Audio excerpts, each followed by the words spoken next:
What's up, everybody? Welcome to the official podcast. We are SAP Wrestling. I am 617, one of your hosts. This guy over here to my left is Puppet Master 2191. And Puppet, who's our guest star today?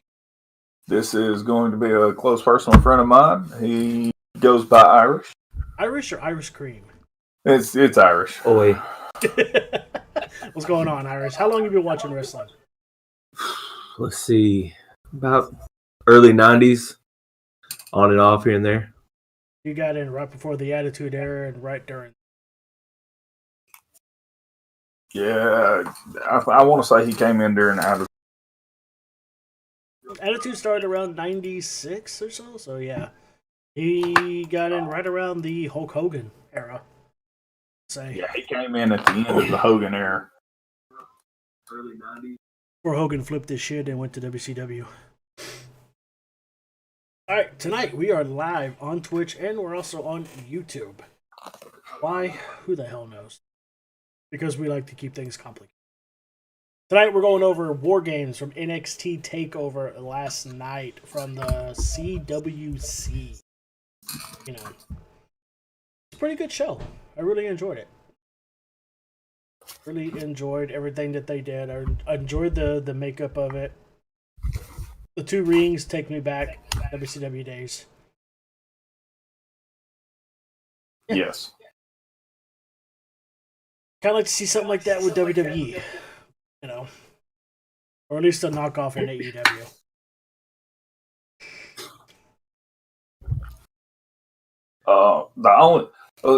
My only critique of the War Games is the cage doesn't have the top on it. Right. But you know what?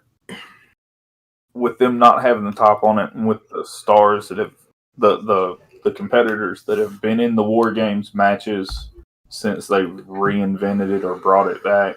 Right. I'm glad it doesn't have the top on it because you get those amazing moments where, you know. We'll go over one of the amazing moments here soon. Well, I mean, not just last night, or not just from the pay-per-view, right. But like from events past. You know, Tommaso Ciampa dropping off the top of the cage with Adam Cole through tables. Ricochet doing a double moonsault off the top of the cage into the ring. It just there's been so many moments where climbing and the dives off of it have been right. It's nice to see.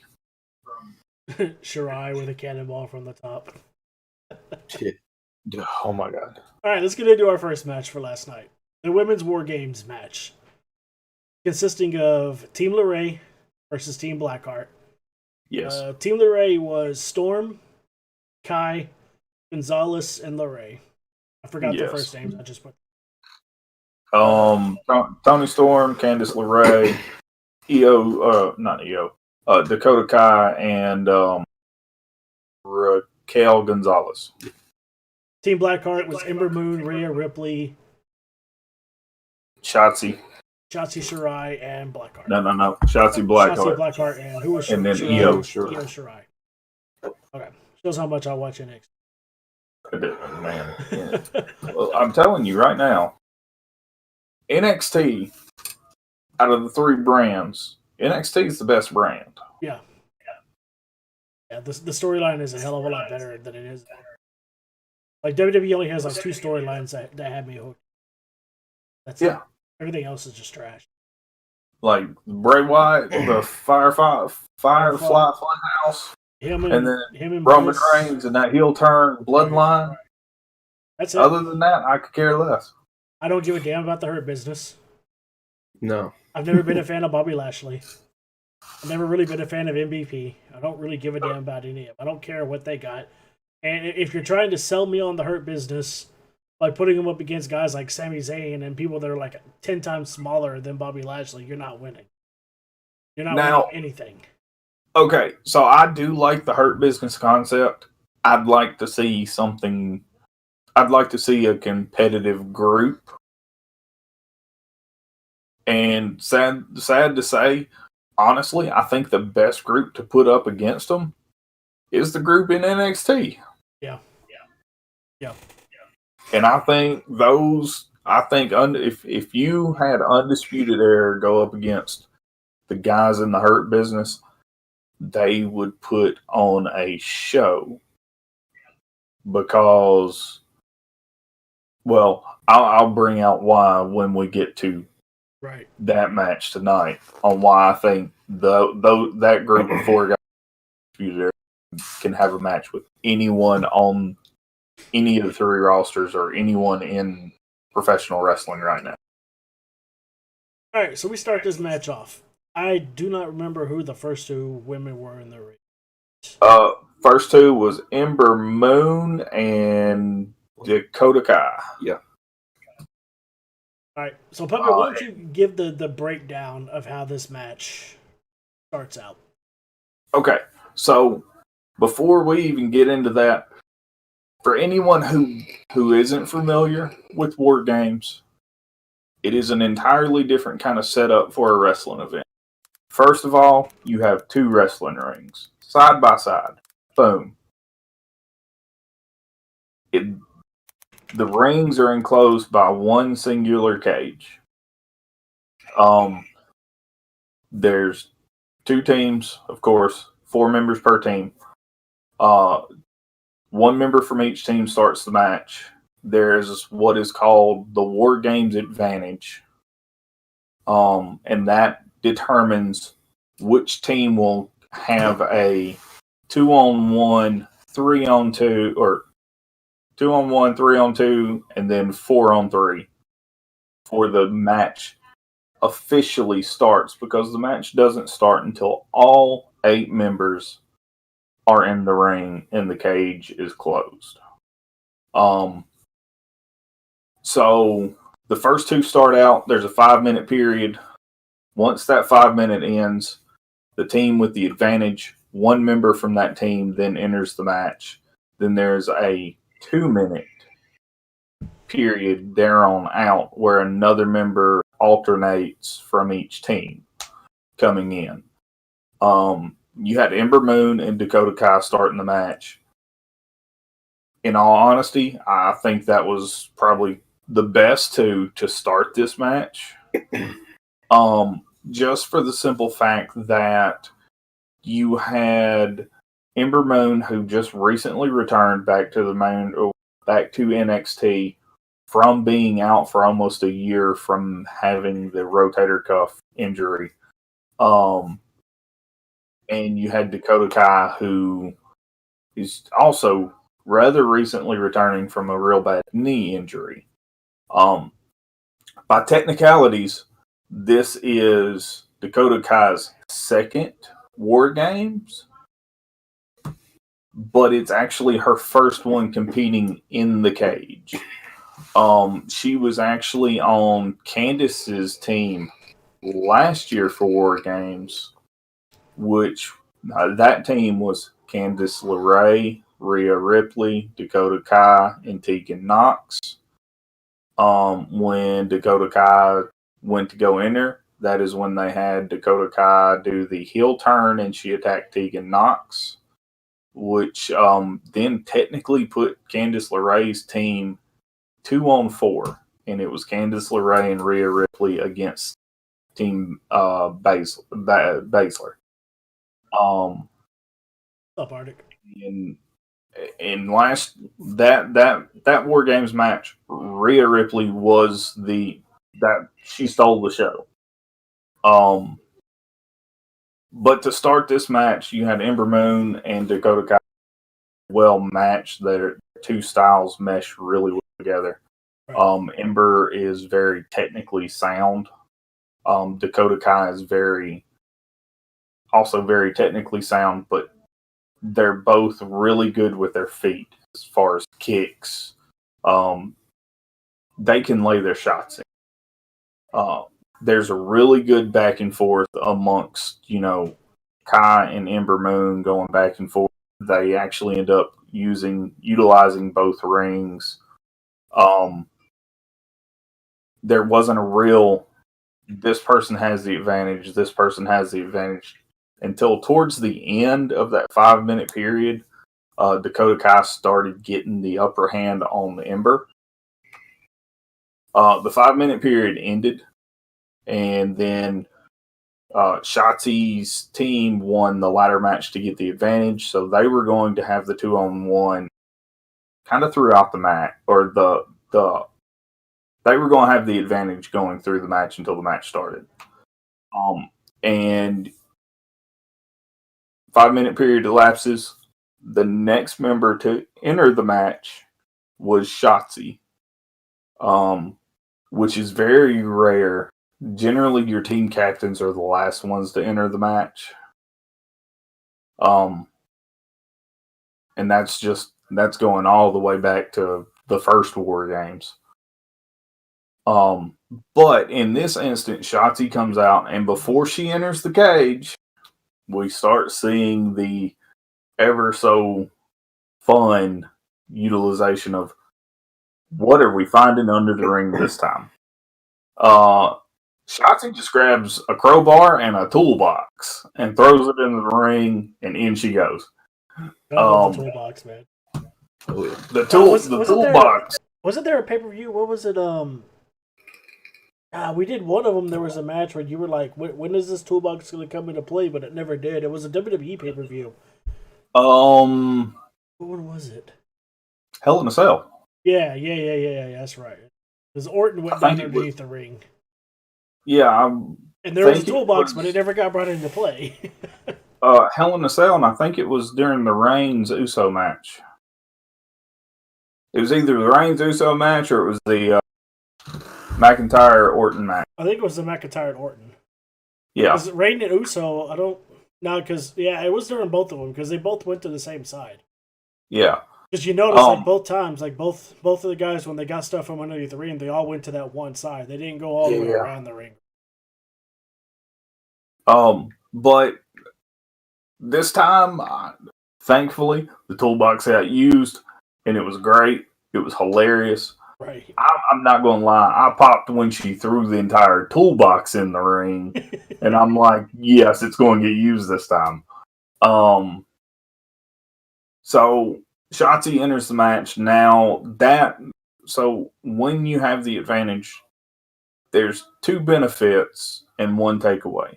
You only have the advantage for about 2 minutes because that's when the next person comes in, and then it's 2-on-2. Right. In that 2 minutes, the previous members of the team have that chance to kind of recover, get their bearings together, and get a little bit more energy back to them. As to where on the other side of the coin, the one that's under the advantage, now they're having to fight 2 people off at once. In this instance, they're having to face a fresh competitor. I say there's a drawback. That fresh competitor is now is technically coming into this match cold, as to where the one in the ring has had that time to warm up. So it's a give and take, but once the first member of the team has that brief moment to kind of get their shit together, so to say, then now the other person is having to deal with 2 people at one time. Right. Really good. Shotzi comes in. She, gets her shots in. Kai meets her in the first ring where they go back and forth. Then Ember jumps in. And then that 2-on-1 advantage really kicks in. I don't remember seeing the crowbar get used. It didn't. At that point, apparently it did get used at somewhere, and I missed it, honestly. I think it was one of those times where I think the camera was on. It was on something going on in the other ring. It was going on the second ring when they got used in the first one. Because I think, what's his name? Can't think of the dude's name now. Wade Barrett. I think Wade Barrett said something about a crowbar, but the camera was on. It was elsewhere. Yeah. See what happened. Apparently, I think Candice LeRae used it, and I think she used it on Shots. But there's as the match progresses and everything, we'll kind of get because there's also potentially a major injury that happened. I'm almost positive I know where it happened. So the 2-minute time elapses. The next member from the next team is coming out, and I believe it was Tony Storm.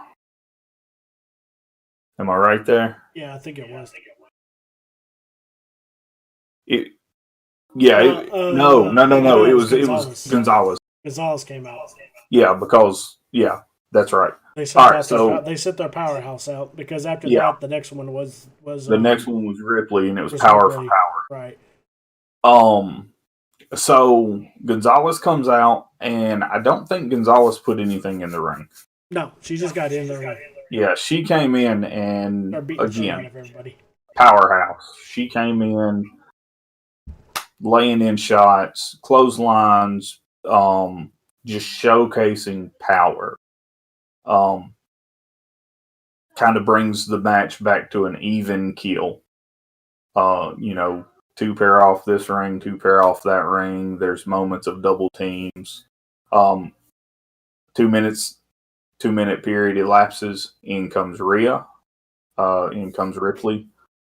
And now it's powerhouse. And there's that moment everyone's kind of been waiting for to see Rhea Ripley and Gonzalez standing face to face in that stare down. Yep. And they throw some heavy shots. Like they go back and forth with some haymakers right out of the gate. Loved seeing it. That's something that I enjoy in this match. Is you get that moment where you really get to see shots get laid in. You know what I mean? Yeah. Because you really get to see that brutality. You've got 3-on-2 advantage that does happen. Then everything kind of moves in the second ring as the timer counts down, and in comes the third member for Candice's team, which is Tony Storm. And I'm going to go ahead and make my joke now. Tony Storm's ass stole the show. It is what it is. No, in all seriousness, Tony came in and she brought that UK she brought that UK to Dunkadunk, but she also brought those heavy shots. That very strong style as well, mixed in with joint manipulation. Right. The UK sense of things. Her and Ripley had a good little back and forth. Brought the advantage, 3-on-3, neutralized that advantage. 2-minute time period elapses, and in comes Io Shirai. Well, technically, almost in was supposed to come Io Shirai. Io Shirai starts, depositing weapons into the ring. Right. Raquel Gonzalez meets her at the door, and legitimately neutralizes that 4-on-3 aspect. Io is not able to get in the ring. Between her and Tony, they managed to keep the door closed or keep Io from getting in. I did miss the point where Rhea Ripley took off her belt and essentially trapped Tony Storm in her belt and was delivering headbutts and just chunked her into the cage. But everything was used. Well, not to mention also Shirai got jumped from behind too. Well, that was that. Now the jump from behind happened when the 2-minute period ended and LeRae was coming. Io is still trying to get into the match. LeRae takes the opportunity, puts the boots in on Io, gets in the ring, and as Io is trying to make her way into the ring, that's when the fifth person shows up, which is Candice's insurance policy, I guess is a good way to say it. India. She comes out, she jumps Shirai, and then walks up the steps and ends up chaining the door closed. And there's a major inconsistency later in this match. She locks the cage anyway, door, she locks the door and she puts the key down her top. And leaves. She looks at the ref and says, "You want the key?" And then just makes her way to the back. So now the cage door's chained closed. EO can't get in the ring. The match doesn't start. Officially does not start because all 8 members are not in the ring. And now Candice's team has that advantage of 4-on-3. Yeah, and every time Shirai tries to climb the cage, they're always drop kicking the cage and getting her off of it. Yes. Making sure she can't get in. And it all comes into play at one point where I think LeRae ends up hitting something on one of the other ladies and tries to pin her, and the ref's like, yes. "Knock out." And LeRae looks at the ref like, "What do you mean no count?" And he's like, "The match hasn't started. Shirai is still outside the ring. Started. She's not, there is no match." In the ring. Now, when this all happens, they're all in this second ring, far away from the door, because they don't really have to worry about the door being opened because it's chained closed and padlocked. And then out of nowhere, camera pans. Everyone's just kind of brawling in the middle of the second ring, and the camera pans up, and here's Io Shirai standing on top of the cage, and she has a garbage can.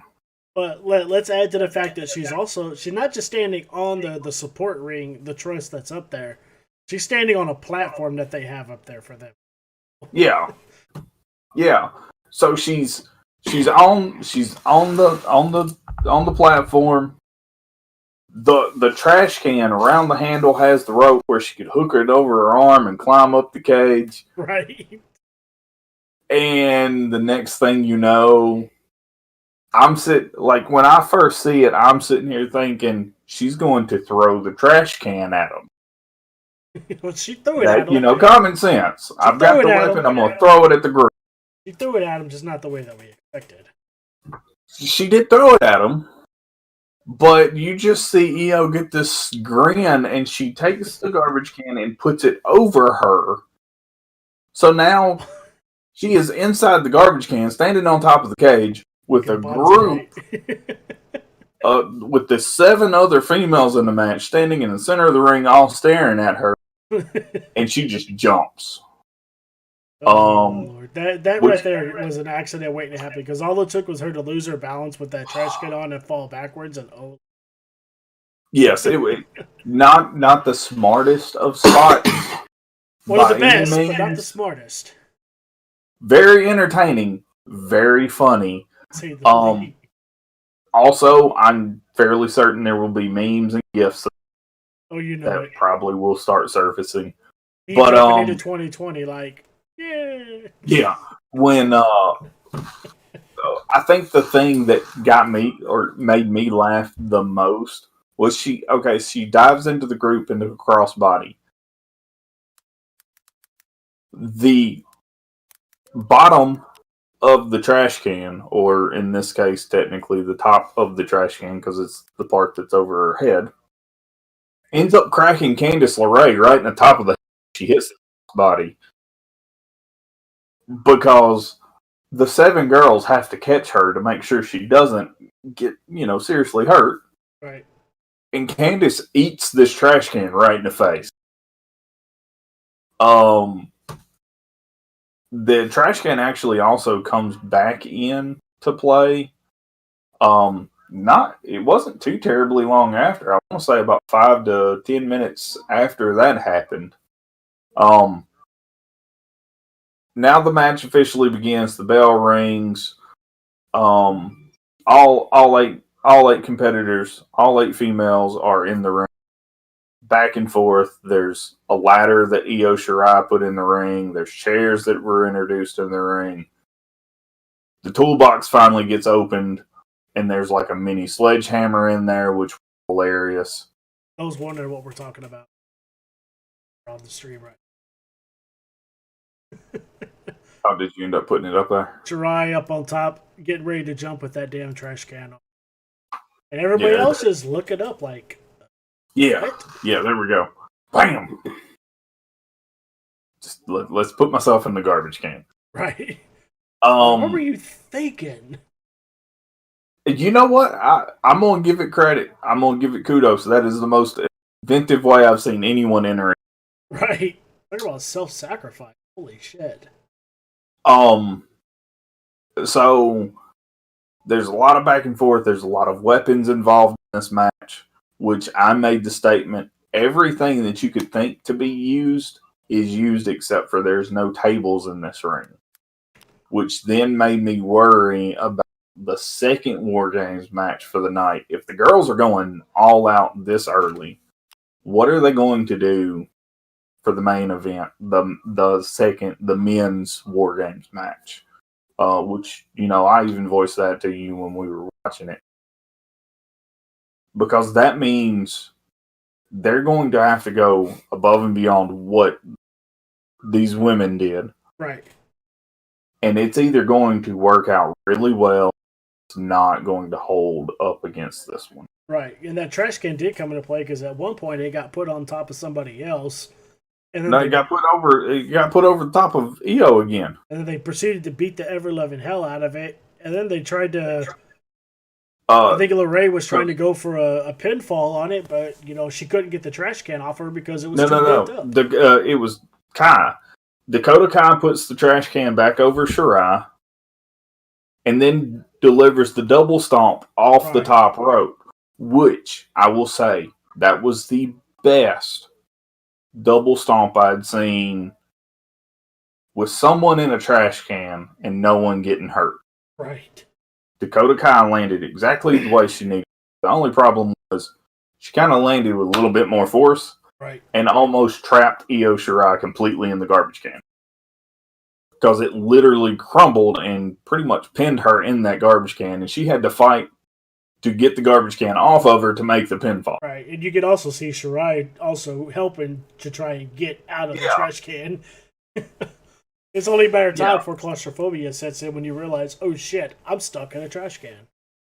Like, okay, in my head, when that happened, I had two thoughts. Either A, someone's gear is going to get tore up from this jagged spike that's like almost center of Io Shirai's chest. Right. And we're going to have this... We're fixing to have stuff just start flying around. Or B, you're going to notice them working together to get this garbage can off of her so she can make this pinfall. Right. We're going back to that first little segment that you said with somebody's gear getting cut up. Thinking back, that was kind of brave of the WWE to not cut away at that point too. Yeah.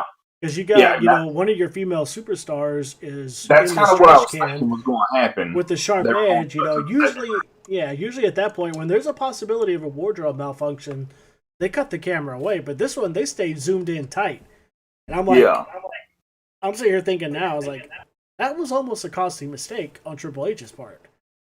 Well, and yes and no. It kind of also shows that they have enough faith in the two that are involved in this moment in the match to get out of it without any issues, which that says a lot, especially in the land of sports entertainment. Now, once that happens, Kai goes for that pinfall, Io kicks out. And you get more brutality and carnage all throughout the two rings. That's when the ladder starts coming into play more in the chairs. And there's the moment where Shotzi and Candice LeRae are up on the ladder, and there's chairs laid out on the canvas. Shotzi knocks Candice off of the ladder, landing on the chairs. And I really think it was just a bad camera angle. And they didn't switch it when they should have. But you see Candice LeRae repositioning and literally reaching up one of the chairs laid next to her Right. and laying it over the top of her. And Shotzi's getting ready to jump, and then Candice realizes the chair is laid the wrong way to where it's going to hurt Shotzi and she's going to get hurt. Right. And you see Candice hold her hand up. Shotzi stops. She flips the chair and lays it back down, and then kind of gives Shotzi the thumbs up, like, okay, good to go. Right. Shotzi jumps off in a senton, backsplash. The problem is the chair wasn't laid exactly the way that it needed to be. And after the match, Candice was sent to the local hospital to get her arm x-rayed because they potentially think that it may have broken. Local medical facility, as the WWE. Yes. So the way that the chair was, so if you're laying flat of your back, you normally lay the chair in line with your body. Right. Well, the legs of the chair are actually hanging off her side, closer to one of the arms, and they're thinking that Candice may have suffered an arm from that spot. Yeah. But at the same time, heat of the moment, you got to do what you got to do. Not everything's going to go perfect. It's not ballet. Accidents. Then you end up seeing the ladder get dragged across the bottom rope of the two rings. And that kind of lets you know something's going to happen there. Right. Which then kind of you get the back and forth some more, and then the finishing sequence comes around to where everyone's hitting these big moves. People, you see the two chairs get used again with Ember Moon delivering delivering the Eclipse to Dakota Kai across these chairs. And Dakota Kai legitimately, you would have thought that she got hit by something devastating because she goes flying across the ring. And that was probably one of the nastiest, not in a negative way, but it looked utterly painful. Like, I remember when it happened. Oh my God! That there's no way that did not hurt. Because she was going across the very top spines of those chairs because they were folded and sitting up, or they were unfolded sitting upright. So she went across she went across the top lip of those chairs, sternum, chest first, chest across them. Right. And it looked amazing, but it also looked so painful. So big moves are happening, which is kind of laying people down. And then you have EO who gets ready to go another moonsault, and Gonzalez gets her. EO goes for the Hurricane Rana or the Frankensteiner between the two rings, and this is where Gonzalez's power is showed again. She literally holds her with her standing on the two middle turnbuckles, keeps balance amazingly, and legitimately power bombs EO arm through the ladder that is draped from ropes. She then pulls her out of the wreckage of the ladders, still between the two rings, and makes the pinfall for the 1, 2, 3. And that's when, Candice's team is declared the winners of War Games. All in all, an amazing match. These females went out and tore the house down, starting the show out. Right. Which is a staple of NXT. The show starts with a match that could end the show. That's what they've been notorious for. And for the most part, I will say NXT, their shows overall start big, finish big, and everything just kind of flows from the first match to the last. Every now and then there's a little, ups, downs. Right.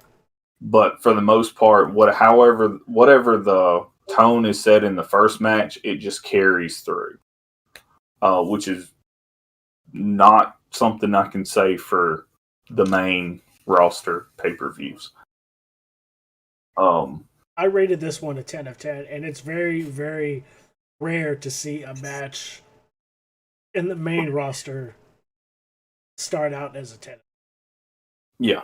They came out there, they gave it their all, they put their heart and their soul into what they were doing, they sold their storylines, they had fun doing what they were doing. A lot of highlights, a lot of hit spots, a lot of hard hits. Good use of all the weapons that were in there. One thing that I did remember that you did mention is at one point the toolbox was open and a little mini sledgehammer was brought out. A handheld sledgehammer was brought out and used. Look, I gave it a 10 of 10 just for Tony's backside.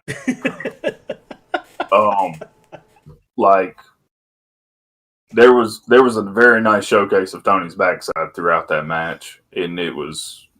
I think the cameraman was a little fixated with it. I do too, and I appreciate. I think he got in trouble afterwards. I don't think he's going to be able to do it in the women's. He might not. There might be a restraining order as well. But you know what? I commend him for the commitment. When you believe in something, might as well go for it. Like I said, it's kind of funny because I was actually messaging Irish. We were watching this, and I told you he had asked about how well the match went, and I was like, "Look, Tony Storm's ass stole the show, stole the match." And then I told him that no, I was joking, and it kind of gave him the roundabout of what actually happened there at the end. And then I also followed up with, but I'm going to be honest, I did not realize the UK was building females like this. I apparently missed that memo somewhere. I now will no longer sleep on UK backsides. They've earned my respect. Irish is back there losing it. Oh yeah, I know he is. So the highlights from this match that I picked up was Shirai's cannonball from the top of the cage with that damn trash. Tony Storm's ass. Gonzalez's powerbomb on the top rope through the ladder to close out. Tony Storm's ass. That looked like it fucking hurt, man. The Eclipse. That Eclipse, like I said, it looks super nasty and not in a bad way. That move looks devastating as is because it's top rope twisting stunner,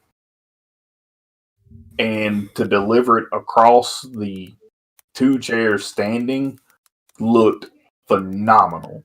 And for no one to get hurt off that spot alone, amazing. The cannonball entrance with the trash can over Io Shirai is going to stand out. That was a moment on. But the big thing that stood out to me was these 8 females went out and delivered a violent, intense match on the level of, if not beyond, what the men can do. And that speaks volumes on its own.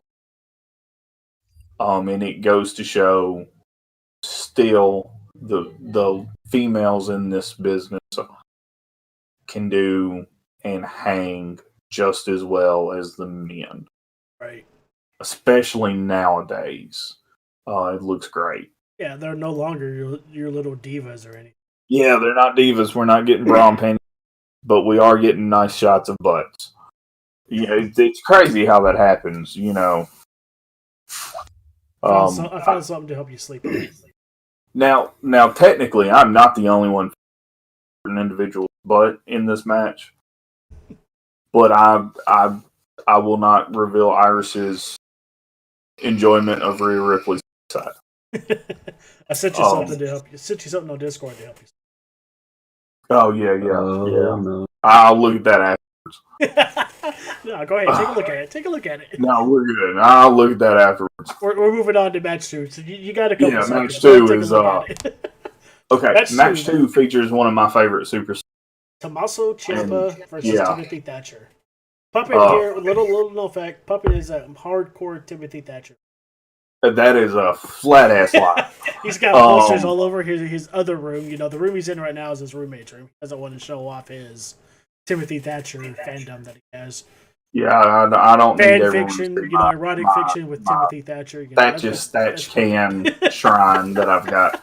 No, I'm a very huge champion. Him when he was in Ring of Honor, PWG, before he was ever in the WWE. The Sicilian psychopath, I absolutely like. This man can make you believe he is out someone's. Well, don't play. You know you got a fat head of Thatcher on the wall over there. Listen, talk about that fat head, God, y'all. Shit. Custom made, man. Custom made fat head. Listen, it even showcases that missing front teeth that he's known for. Right. Right next to the Alexa Bliss. Yeah. Hey, let's not get there because then there will be a restraining order. You know, I heard what I sent him on Discord. You may see that as a fat head coming up soon. No, I mean, it makes me think of a Queen song. Right. Anyways, Tommaso Ciampa, Timothy Thatcher. This is one of those matches where those two names you expect a hard-hitting, heavy-hitting match. Like, you don't expect a lot of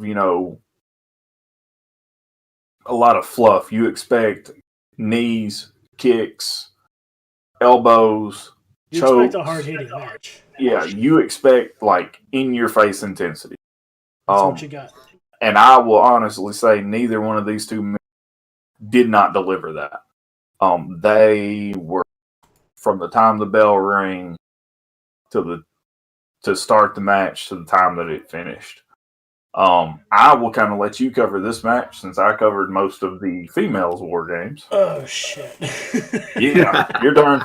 You're up. Taking out. Shit. And also, I'm still fixated on Tony Storm's ass, so I'm not really. I'm not. Is there anything really else to explain to this one, Mag? I mean, it was a hard-hitting match to start out, and every corner, dude, it was hard-hitting from one or the other, man.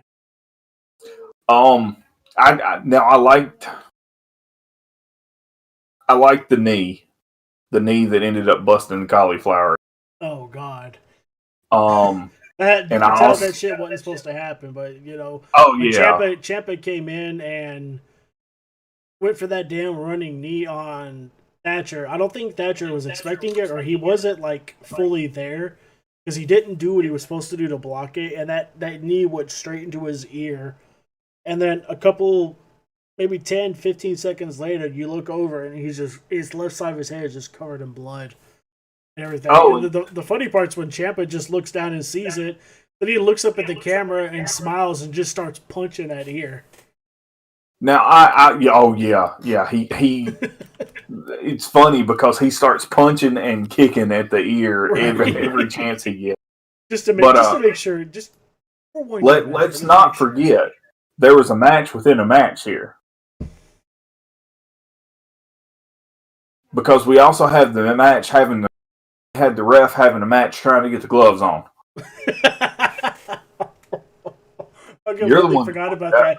He got that right glove on, but when he went to get that left glove, it was just like that left glove was putting up a fight, and it was not going down. It looked a lot like this. That left glove kind of went into business for himself. But no, like I really like how they ended, like the finishing sequence of the match where Tommaso gets Thatcher in that guillotine choke as he's coming into the ring, and he holds it, and the ref is doing the count, the 5 count, and about the time you see him get to 4, Ciampa has him in that he has it more positioned to where he can hit Willow's bell. Yeah. And as he goes, as ref hits 4, he starts dropping and hits Thatcher with Willow's bell after he's had him in this guillotine choke. Right. And then rolls him into the pin. All this done within that 5 count, and it showcased, it showed Ciampa knows how to bend those rules when he needs to, and he also knows how to ring when he needs to. Right. Ring awareness, paying attention to the count. Yes. Listening to the refs, instructions, you need to do this, you need to do that, blah, blah, blah. Getting everything ready, and then when you get right to that point where he's 4 count, and one more count, you're disqualified, boom, drop Willow's bell. Yeah. And rolls him into the 1, 2, 3. Finishes the match. Clear the ropes. Yeah. I also really like how at the end of the match they're staring each other down, and Ciampa's just standing in the ring with that smirk that he has with that one arm raised, right, staring at Thatcher like, "You want to keep going because we can." Right. You want to continue this because we can keep going. We can ring the bell again and go another. We can keep doing 25. This. I got nothing but time. But I did. I really liked it. I thought this match, my opinion, I gave it an 8 out of 10. Yeah, same here. 8 out of 10. It's just hard to follow up what happened in the first. Yeah. That it's like I remember watching. What was it? Was it the Undertaker match? Or was the Undertaker with Stone Cold or something? Where they were watching? No, it was Austin when he was talking with Undertaker about his match with Mankind, and he says it wasn't the main event match, and they were backstage, they were watching it, trying to figure it out and everything, and Austin was standing there, and he heard somebody say, the main event was Austin Kane in that right, and they had to go after Austin was watching Taker and Mankind. Somebody piped up and said, "I'd hate to be the one following that match," and Austin was like, "Fuck, that's me." Yeah. Like, how do you follow that? Yeah, like you threw a man off the top of a cell, right? And then he bodyboards down the ramp on a stretcher, right, climbs back through, and then you choke slam him through the cell, and he's got a tooth in his nose. Through the cell, onto all the rivets that broke off, and the thumbtacks that Foley decided he wanted to bring into the ring anyway, because why the fuck not? Yeah. And then Terry Funk gets choke slammed out of his shoes. That was, man, that match will live forever. Like, honestly, wasn't Funk in a match earlier in the night too, or something? No, Funk. He was just Funk was out there in street clothes. He was out there in sweatpants, a t-shirt, and sweatpants, t-shirt, trucker's cap, lace-up shoes that were that weren't even laced up. Yeah, he Taker choke slammed him clean out of his shoes. So the next match, the next match rolls into. I enjoyed this one. This one was nice. The strap match between Loomis and Grimes. I loved it. The build-up on this one was funny as. Yeah, because Grimes was freaking out every time he sees Loomis. Loomis just stalking him. Yes. Every single time. Listen, all I'm gonna say is Dexter Loomis. This character, a lot of people give it shit and say characters he's had. I love it. Yeah. I love this character. He has this stare of like a psychopathic serial killer. It's got that Psycho Sid stare. Yeah, he has Psycho Sid stare with the look of like Stone Cold Steve Austin before he became Stone Cold. Right. And it's one of those things like, I mean, he's got blonde hair. Yeah. The facial, like even the way that Loomis's facial structure is. It's very Austin. Right. And then during the match, he delivers that Luthez Prez and Like Stone Cold the punches, and it looks just like Stone Cold was doing it, right? Just with hair, and a little taller, and a little bit more muscle mass, but right, hey, just a little bit more.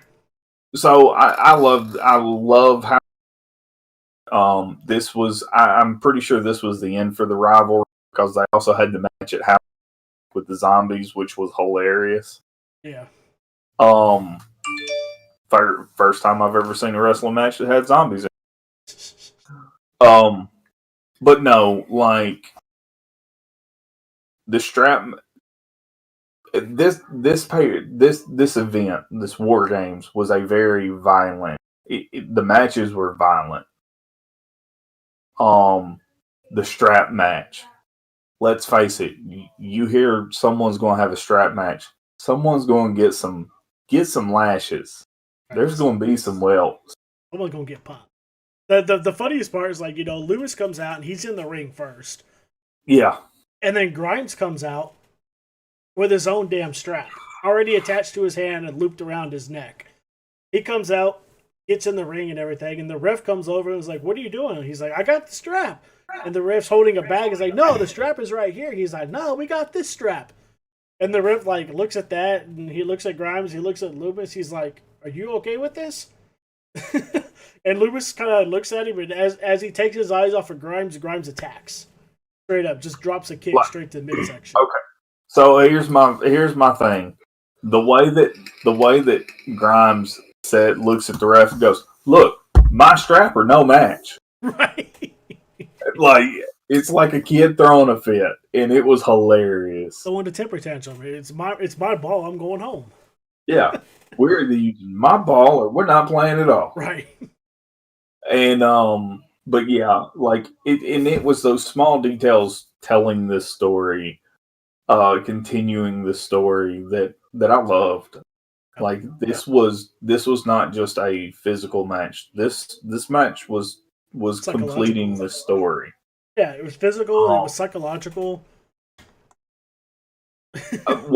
One of my favorite moments in the match is when does the back body drop and just pretty much dumps Loomis on the other side of the barrier. And he's kind of sitting against the apron with this grin, like I've finally got away from him, even though it was attached at the wrist by this leather strap. Right. And then Loomis is just slowly coming over the barrier, stare, looking at him. He just sitting there finally, I'm away. And then you hear that thud, thud, and then Grimes is like, "What?" And then Loomis just slowly pulls himself up. Yeah, the camera just kind of cuts over to him, and you just see Loomis coming up with that cold stare, like, "Shit, what about you can't get away from me?" Grimes through the fucking barricade and just broke it entirely. Yeah, and that's not the first time the barricade gets broke for the night. Right, exactly.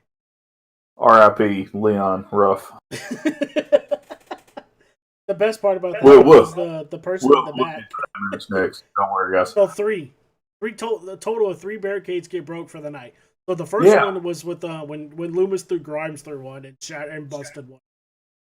So and the funny thing is, he doesn't break the barricade. He breaks the metal bar, right, and the plexiglass, the safety barrier. He breaks it off, it breaks one side of that off from the barricade. Right, and it's over there by the timekeeper's flapping like a door. Yeah, over there by the timekeeper table. In the area where nobody's allowed to be in because of sneaky shit. It's how they sneak people in and out of the match and everything. Which, for what it was, it being a strap match, it needed to match what it should have been. Right. Had the intensity, it had the violence. And I'll be honest, Cameron Grimes playing a chicken shit, or as I like to call him, Trevor Lee, because let's face it, his name's Trevor Lee. He should have been able to keep that name. Now it got changed to Cameron Grimes. But Trevor Lee playing a chicken shit is entertaining and is hilarious and is right there in his... Right, especially when you pair it up against somewhere like Dexter Lewis. Oh, God, yeah. You could take because, let's face it. A, Dexter many Loomis ways. looks like he walked right off the set of Dexter. B, have you seen the drawings the man draws? Mm-hmm. Amazing, but they're creepy at the same time. Right. Like, You the can two take characters. this storyline and you can just run with it so many ways. Yeah, Loomis is one of those that you can put him in a storyline with just about anyone on an NXT roster, and it's going to be entertaining.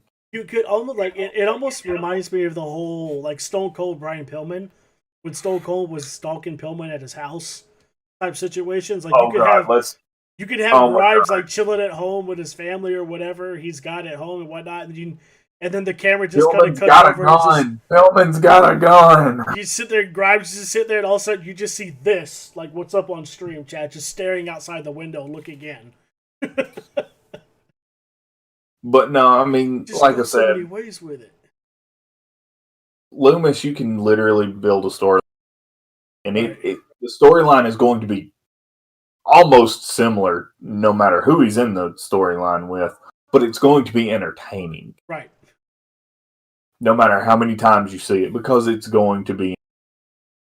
I look forward to seeing where they go with both Grimes and with their. I'm gonna be honest. I'm waiting to see Loomis across the ring from Balor. That's going to be the storyline that I would honestly look. I would like to see them find a way to incorporate Dexter Lewis's, his creepy demeanor, his drawings and all that shit, in with the Firefly Funhouse.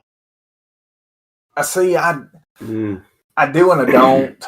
I really want Loomis to stay in NXT because if they send him to the main roster, he's going to get. Not right now. Once the Funhouse is more developed, maybe once it's got its ground, and when it's starting to take off, maybe then. Maybe, and that's a big maybe for me. I'm gonna tell you right now, when it comes to the Fiend or it comes to Bray Wyatt, like I'm super protective of that because it's my favorite thing, and why it's one of my favorite. Yeah, you got to be careful with individuals in professional wrestling. If not, the whole Firefly Funhouse is going to be the same way as the White. I will openly say this: if they do not bring Bo Dallas back and put him in the Funhouse, I'm going to be pissed. Oh Lord, I don't know how they would do that because that's going to have to be like a major transfer.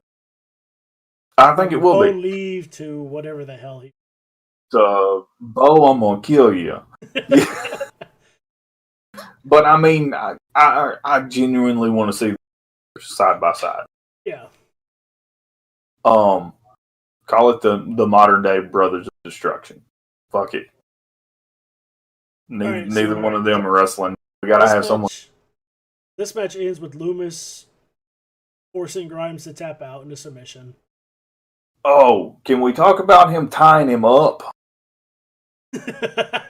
Without Cameron Grimes realizing he fucking hog-tied him? He hog-ties him. There's a chair sitting in the center of the ring, and Loomis just stops, and there's a good, 3-4 feet of strap between them. But he has literally weaved this strap between around his feet in different ways. And Loomis just gets this slight little grin and yanks this damn strap, and Grimes' head smacks that chair. Grimes is sitting here thinking, getting tired, ain't you? Whack! Out cold.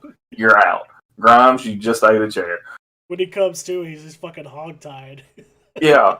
And he leaves him in the ring still tied up in this strap, and he just walks off into wherever Loomis came from. Right, he walks off into nothingness.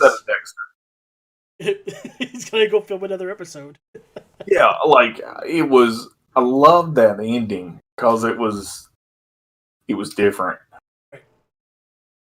And at the same time, it told that story that they'd been working. But I don't want this feud to end. I want to see more. It may not. I'm thinking that was going to be the blow off, but I could be wrong. I want to see more chicken shit running scared and everything from Grimes. Cameron Grimes has a great character. But we go from that and we go into a different kind of promo that hasn't been seen in a while. And that was the Finn Balor promo where he's addressing A, the roster, and B, the people watching. Right. He's talking about war games and all of this, and like the way that it's shot is super simple, very direct, but at the end he says once all the sirens are over with and this cage is raised, Wednesday we go back to what it is and all eyes will be on the prince. Like I loved that promo. It was super simple. There wasn't a bunch of yelling and screaming.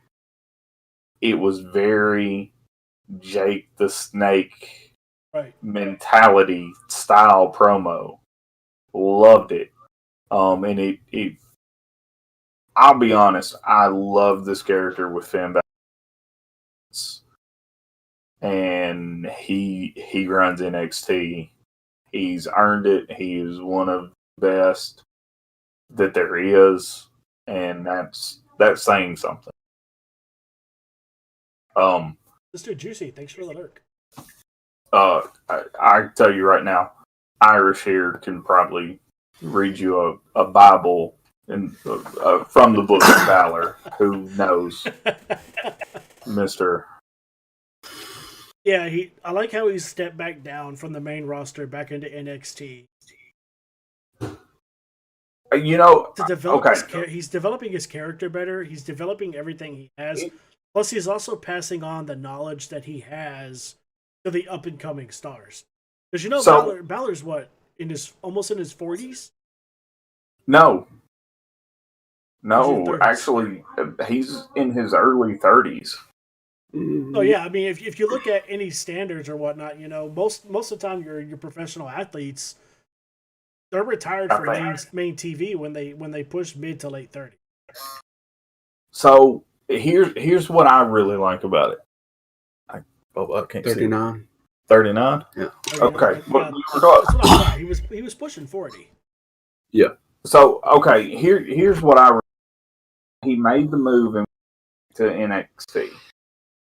This was when WWE and Fox were in that new, hey, we're it's a new relationship. We really like to get along, and they gave him that backstage show that was coming on FS or Fox Sports Network. Yeah, Fox Sports, right? FS1. There was an interview, and it was, I believe it was Booker T conducting the interview with Balor.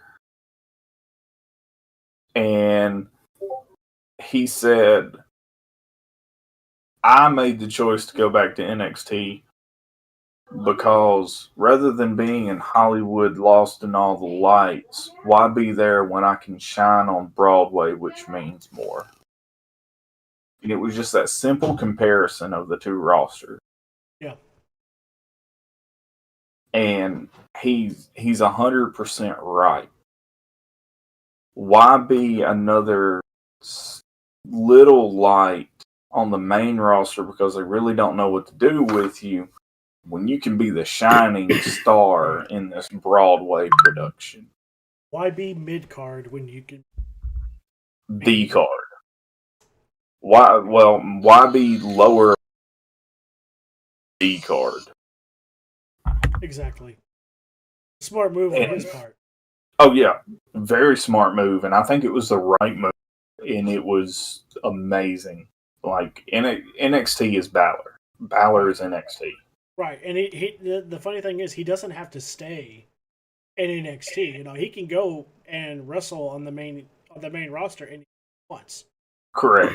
He'll rep the NXT brand, but he can main event something on the main card anytime he wanted to. Now, and I also like the fact Prince character because that's back from his New Japan days. Right. And I absolutely love that 100%. I'm very big New Japan pro wrestling. Yes. Yes. But we go from the promo and we go into the match for the North American Championship. The match is Johnny Gargano, Damian Priest, and the mega ultimate underdog, Leon Ruff. And this match is where the other two barricades come down. Yes. With one move. Mm-hmm. You know what? My favorite part about this match is Leon Ruff's the story. So, not necessarily the story of who should be the champion, this, that, and the other. I love the fact that really the story of the match is Leon Ruff is saying, "Look, I belong here. I won this championship. Right. If I'm going to lose it, I want to lose it. Because if you can beat me, I don't deserve to be the champion, but I belong."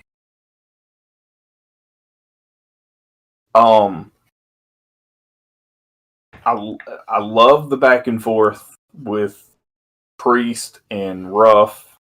All of them. What are you doing, John? What are you doing, Leon? What are you doing, Leon? Yeah, that crossbody off the ramp, and he catches him. He goes, "What are you doing, Leon? What are you doing?" And then he delivers a big boot while still holding Leon in this crossbody. Delivers the big boot to Gargano. Then sets him down and says, "Look, last warning, stay out of my way." Right. And he goes to turn to go back to Gargano. Leon smacked. Just listen. I feel like there could have been a moment where Leon could have reached in his tights, pulled out some baby powder, hit his hand with the baby powder, turned him around, and just smacked him. And when he smacked him, there's this momentary look that Priest's face, like, this fucker has done lost his goddamn mind. Motherfucker here. And then he puts him up in the Razor's Edge, which is that's a clear nod to someone that was very influential in Damian Priest's career, and that's Scott Hall, Razor Ramon. He does the Razor's Edge. You know, he does the taunt, he does the move. I'm surprised he doesn't do the strut. But he puts him up in the Razor's Edge, and he puts that barricade and dunks him. And the whole thing is, you've got the storyline working that Gargano doesn't think that Ruff is championship material. He's constantly calling him a fake, a poser. He calls it a fluke. A fluke. You don't belong here. The only reason you won the championship is because Priest helped you to get it. And Priest was involved. Yeah. And then the whole entire time, this whole entire match, Leon Ruff is trying to prove that I belong here. Give me a shot. Give me a chance to prove myself. But you've got Damian Priest, who's constantly beating the ever-loving hell out of Johnny Gargano. And every time Leon tries to get involved, Priest is also selling the story that Leon is not considered an actual contender by telling him, get out of my way. He's not considered a threat. Step back, let me handle this, blah, blah, blah. You don't belong. This is not your part. Priest is constantly telling him, get out of my way, go away, move, stop what you're doing. I've got this. And Ruff is just trying to sell that that he belongs where he's at, that he can do this by constantly going after Priest and trying to prove it. And Priest is just like, what are you doing? What the hell what is wrong with you? Listen, that long dart of Razor's Edge, the biggest, not biggest moment of the match, but that is a key moment in that match. Yeah. So he throws him, barricade goes down, and then you see the other side of this same enclosed area barricade just fall. That's how hard this man threw him. He knocked down another wall. He threw him through the plexiglass in the barricade, knocked the barricade down, startled the hell out of one of the workers that was behind him, and that person stumbled back and knocked over the other barricade. So one Yeah. move took out two people, Two one of them people down with unintentional, one move. and took out the second barricade. And then it's like, as Leon is sitting there, clearly knocked the fuck out, selling it like a champ, Priest is just like... I love how after it happens, Priest has this moment of realization of, I might have went too far. I think I went a little too far with this one. I might have put a little bit too much stink on it.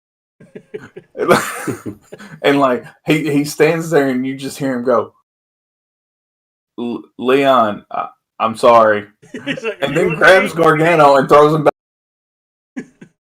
Well, before he throws Gargano back, like, Gargano attacks Priest and knocks him down, and then two medical personnel, quote unquote, grab Leon and they're taking him to the back, and then you can hear Gargano going, "Bye-bye, Leon. Yeah. Bye.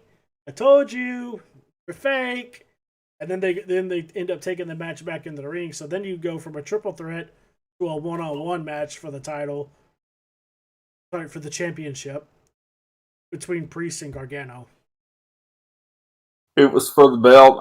It was, house was sold out. They were hanging from the rafters. I went out on top. But no, like, I love the dynamic in it. I don't necessarily think this match,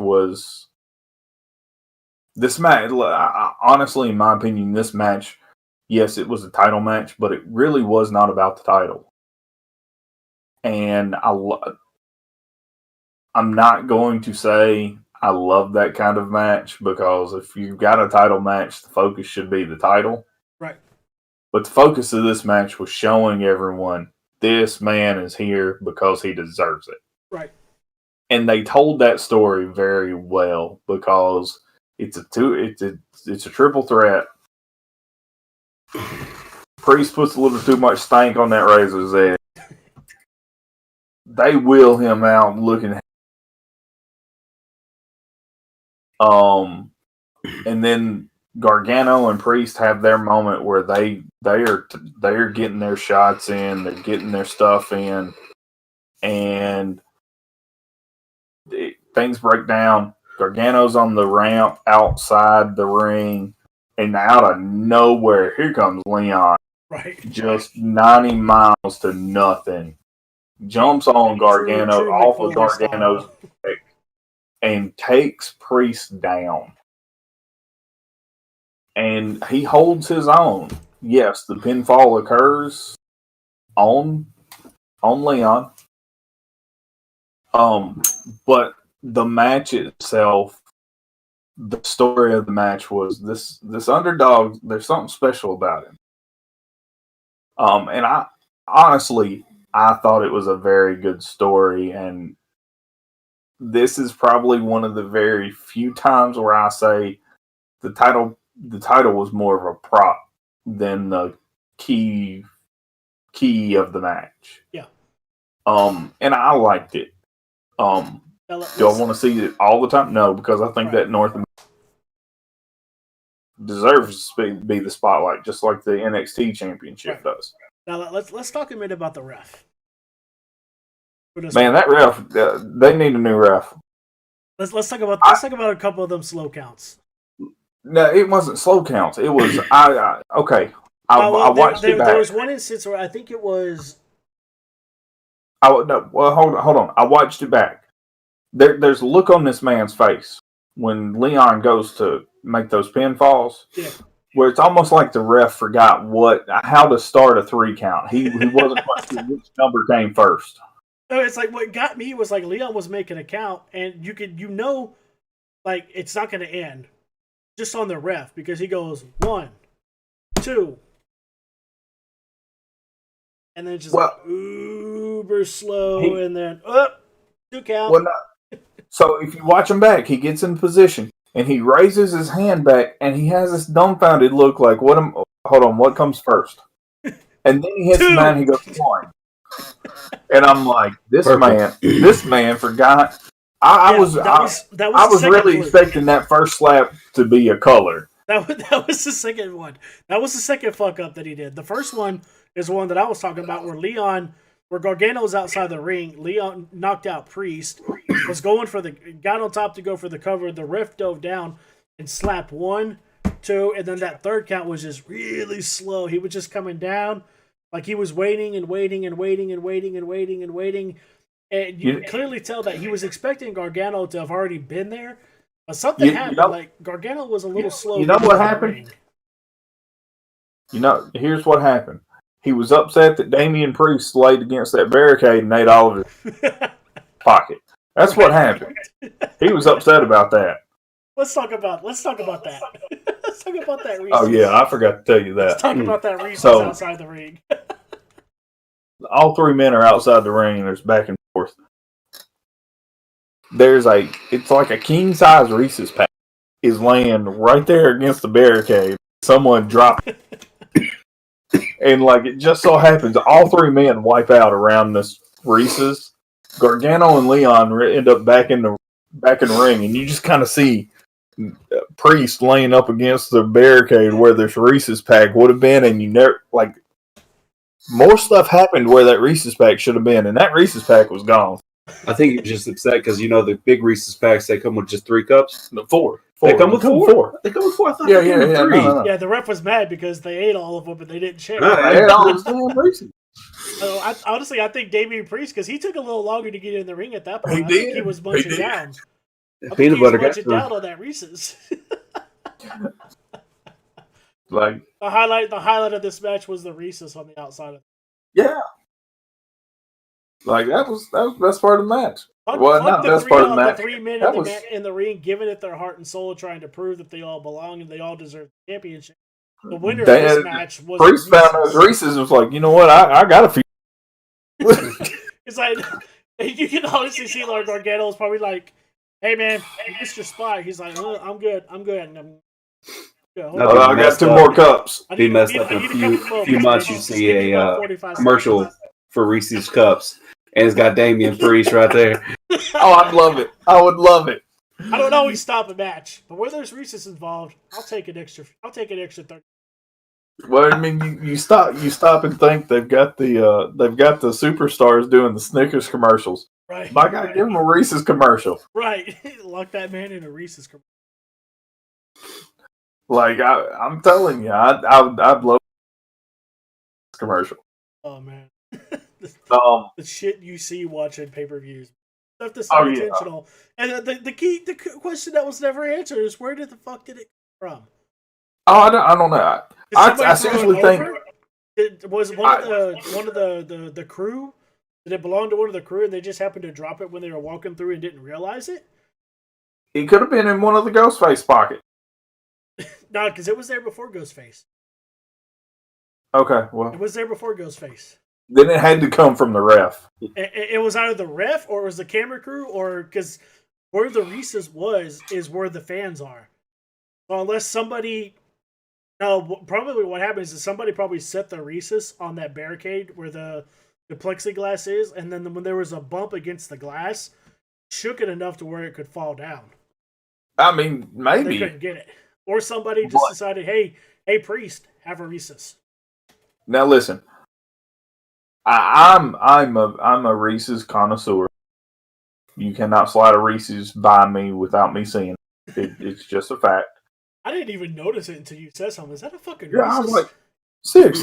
There's Reese's on the ground. There's a pack of Reese's. Y'all, I've watched wrestling this long. I can see things that shouldn't be caught. There was a king size Reese's laying against the barrier, and it was on the floor, unopened. And then it disappeared. Damian Priest ate those Reese's. The ref was upset that his Reese's disappeared. You know. But the end of the match kind of revealed the whole Ghostface storyline that started at Halloween Havoc. It being Austin Theory and it's me, Austin. Oh my God. Why? Of all the things, of all the lines that you could use, why? Like, you have to bring of that all the lines, like I can think of so many better Austin could have used. Instead, he had to go the route of Vince. Instead, he quotes Vince McMahon. It was me, Austin. It was me, Austin. It's me all along. Why? And I'm sitting here thinking, you're talking about yourself in third person like a madman at this point. You look retarded. Right. Like, you know, you could have said, I just brought the church down, you know, because the man's now last name is Priest. Right. Like, you could have been like, you know, there's several things you could. Instead, we're going to quote Vince McMahon, and it makes absolutely no sense to why you're being revealed as this ghost face. And I'm just like, because that line came from when Vince was revealed as the big evil of the Ministry of Darkness. Right. Starting the corporate ministry. And it's like, you're Johnny Gargano's lackey. You're not the head piece here. Exactly. So basically, by using that quote, you just made it seem like you're the one that's orchestrating everything. You're behind Gargano being the way. He would have been better at Midian. One of his lines. Yeah. Like, I mean, that's equivalent. The equivalent of what Austin Theory is in this. He's the naked Midian. He's the dude running around with no pants on, fanny pack, with an eyeball in his forehead. Who was it you said that's still rocking the fanny pack? Michael Hayes. Oh my god, dude, keeping kayfabe alive, man. Still rocking that. Michael Hayes. That was on the 24 after the show. Oh yeah. He stands up to shake Keith Lee's hand, and there's that leather fanny pack. Still rocking the fanny Michael pack. Hayes. 30 years past his prime. Still Michael Hayes in this peach silk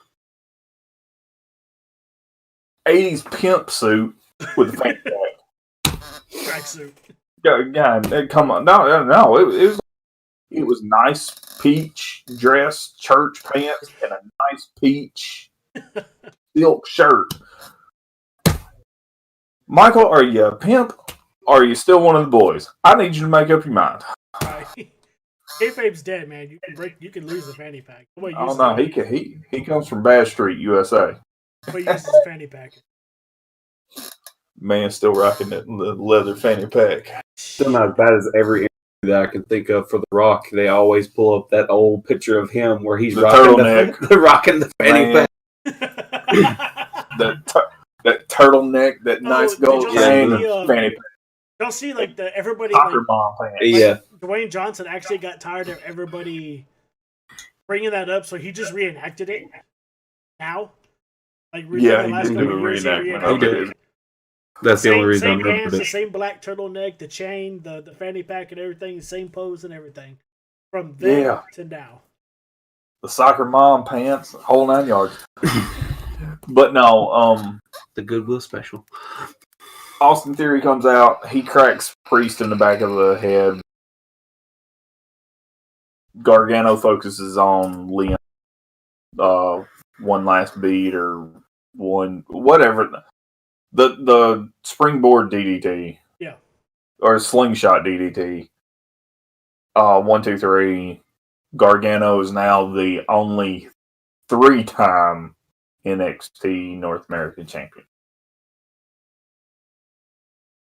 Yeah, in case you're wondering what we're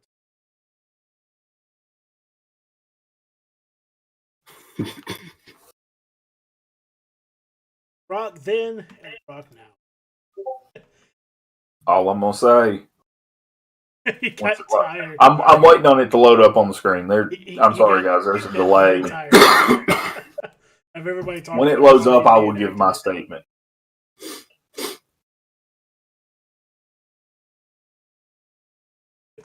Yeah. Listen, no matter how famous you get, some styles you just cannot bring to life. Something you did in the past in your career is gonna. But can we talk about that hair then? Right. Like, this man had like baby Jerry curl. Right. I think it looks better with the bald head.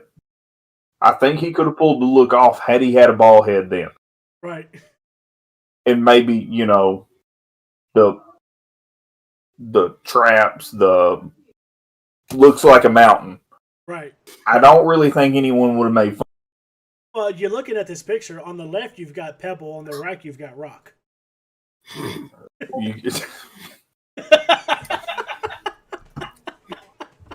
Let's go on to the main event. Here you got Stone. Now you got Mountain. Right. You got Pebble and you got Rock. Well, when you go and say Stone, you got to think when Stone Cold first started, he had that He had Stone and Steve Austin. The Hollywood Blondes is. Listen, you see Austin walking down the ramp doing this. That was gold. Thank God they broke that damn character. I wish they wouldn't have. Listen, Hollywood Blondes is in my.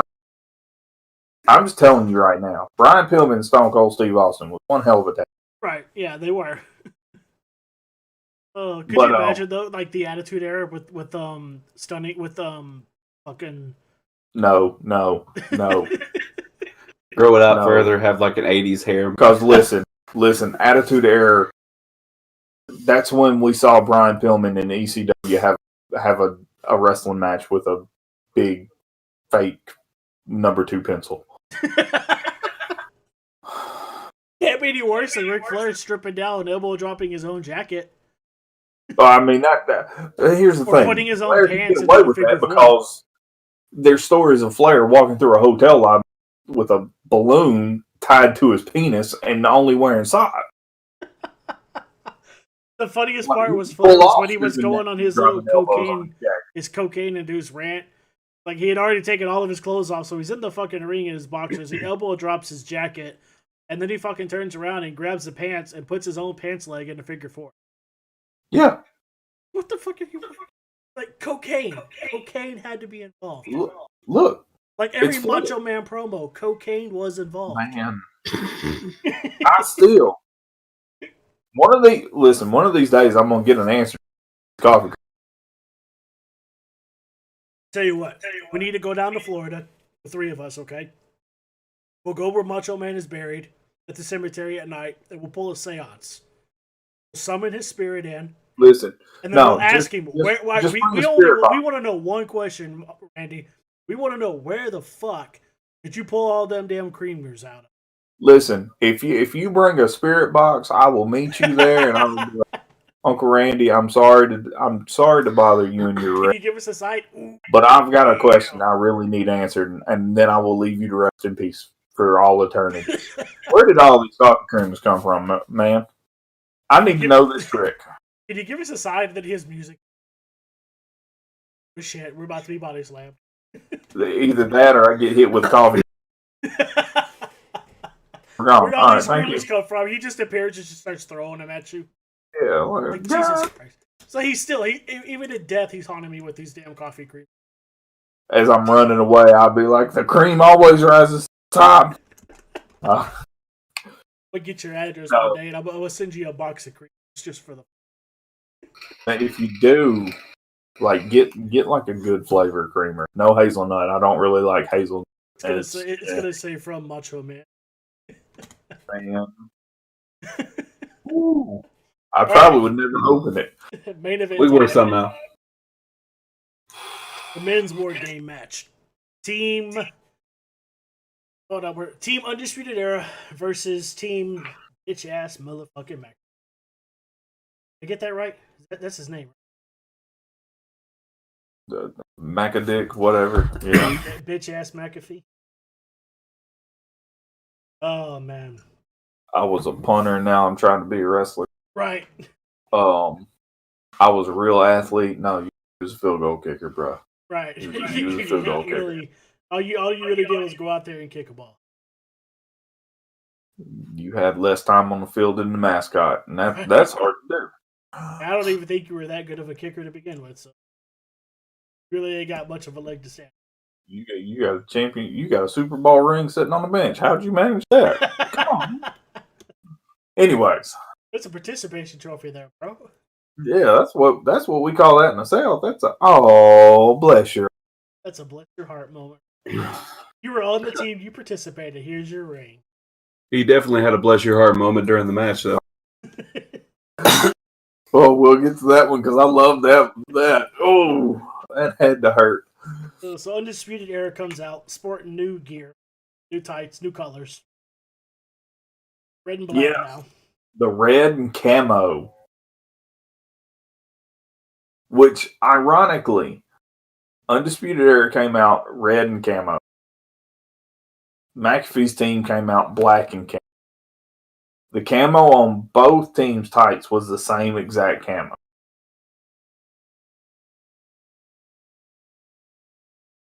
I don't know.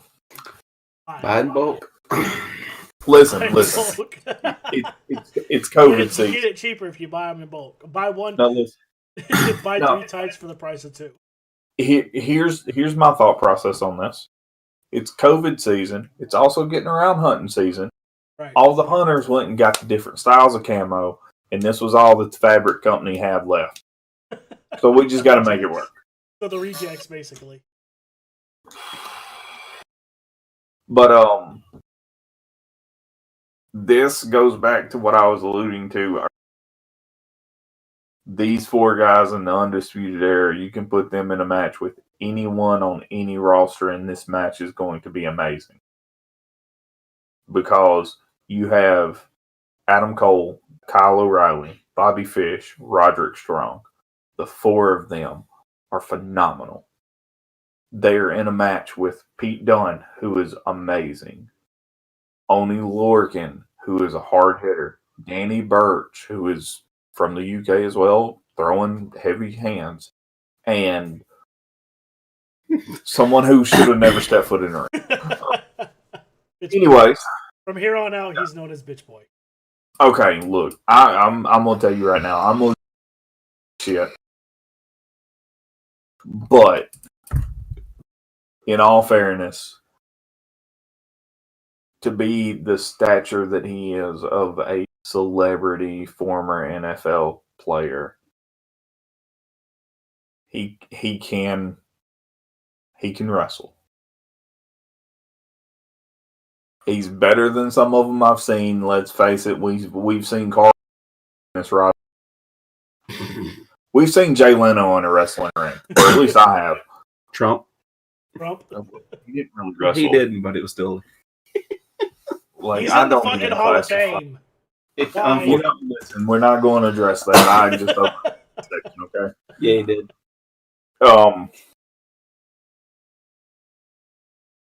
We had David Arquette as world champion. I forgot about WCW.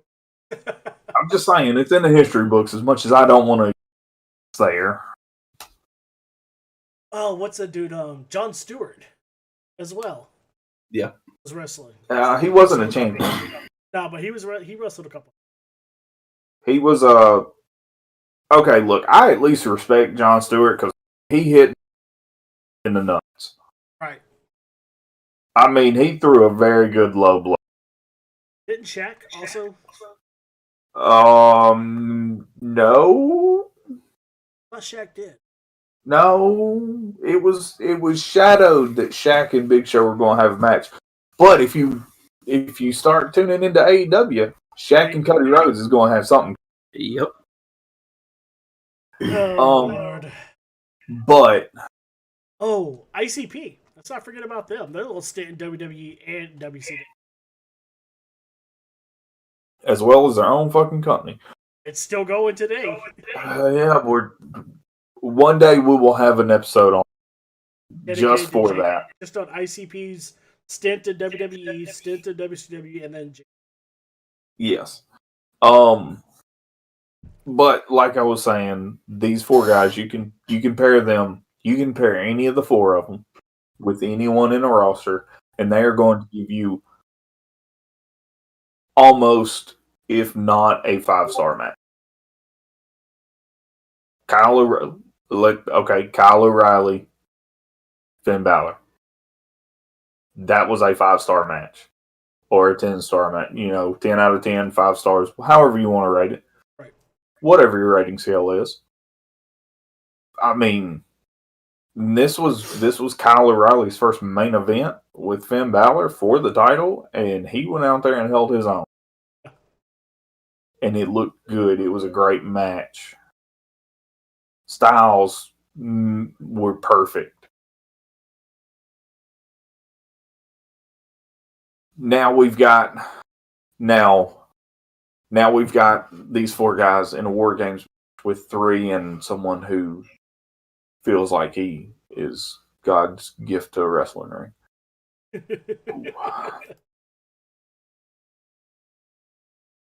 Man, I bet his neck feels real good going. Oh, God. Man can fly. Listen, the man can fly and take a bump like no other, okay? That's about it. That's about all he's got. But you've got War Games again. Now this time the man advantage was the Undisputed Era. So it was going to be a 2-on-1 in favor, or it was going to be a handicap for a few minutes in favor of the Undisputed Era.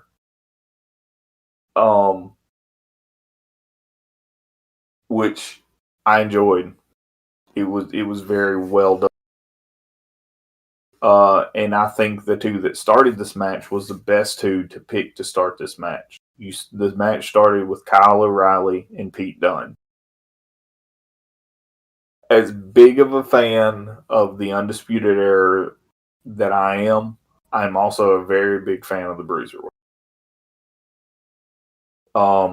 And there was small little things that Dunne did throughout this match that were good uses of his style of wrestling. At one point he took Kyle O'Reilly's fingers and clasped them to the cage and then was bending his fingers using the cage. The smallest thing that you're really not going to be able to tell a lot, but it looked like it makes sense. I'm stuck in this cage. What am I going to do? I'm going to torture this dude's finger. Why am I going to do that? If his fingers and hand hurt bad enough, how is he going to grab me? Not going to be able to pull any moves off. And Kyle O'Reilly is a Brazilian Jiu-Jitsu submission guy. That's a lot of hand clasp. Yeah. Let me break a finger. Go ahead, grab that hand. Feel free. Like that's my outlook on that. Yeah, he's got style. He's good in the ring from what I watched. He's also got like an on him as well. He's good at intimidating people.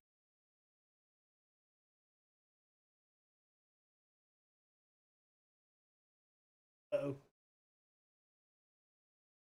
Yeah, I'll be right. Oh shit! I'll be right back. I'm gonna kind of let you carry. He can also Irish can chip in as well as far as like wrestlers go.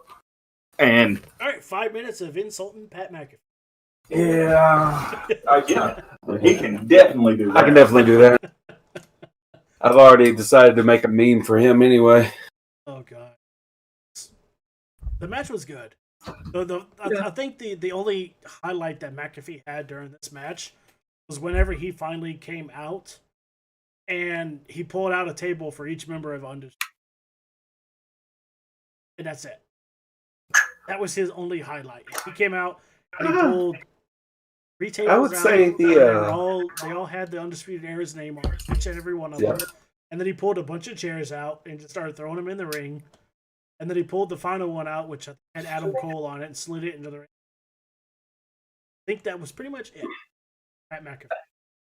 The highlight for me, and it was my most favorite moment of that match, definitely, when he's on top and jumps off, and you just see everyone kind of move out of the way and let him fall away, fall over, and just like he jumped down.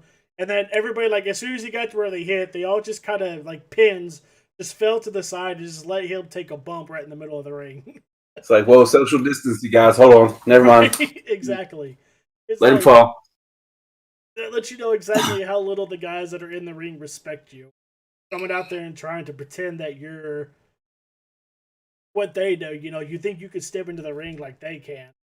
They've been doing it for years, and you're right off the foot. It's like, let's see how you feel when you take this bump. You know exactly what it's like. The fact that he did jump up and try to, he got up, sitting there, copied Adam Cole. And then it's like, no, sit down. Just like, I think we was watching this earlier. It was like, no, just let the original. No, you should sit down, son. Just sit down. I think the best thing that he did was that when he first got in the ring, he climbed up on the ladder and sat there. It was just directing everybody. But yeah, that's pretty much all you are. You're just a cheerleader. Yep. You're a director. That's it. You can't compete. No. That's the funny thing that I find. All these guys that are like celebrities and they're pro athletes playing basketball, playing football, or whatever the hell they play, fucking frisbee golf. They come in and they think that they're professional athletes. They think that they can compete in the ring just because they go through the development center and they do all that stuff. They think they know what they're doing. What these guys have spent their whole entire life doing. Right. Which is why I was a second ago looking back at some of the older matches with celebrities. Right. I was like, okay, Mr. T. Then I was like, really? There was a match where Jay Leno tag team won Diamond Dallas Page. Right. I was like, really? Karl Malone and Diamond Dallas Page. Malone. Yep. Look, Snoop Dogg even did a match. Snoop. Yes, he did. Snoop, I forgot about Snoop. Stick to smoking weed and doing music. Jump on with Martha. Cook something. Maybe acting. Maybe acting. No. You know what? Just disregard all of that. Disregard all of that. Just keep doing commentary on. Yeah. Like I'm gonna put in a fucking request for the Logan Paul Floyd Mayweather fight that Snoop Dogg be the only commentator. That's it. Snoop Dogg with Ozzy. Yeah. Oh God. Yeah. If you're gonna go out there, you might as well go. Oh God. You're gonna go out. You're gonna go out with a bang. Exactly. Let's get off topic. Let's talk about that real quick. Logan Paul versus Floyd Mayweather. How long do you think that match is?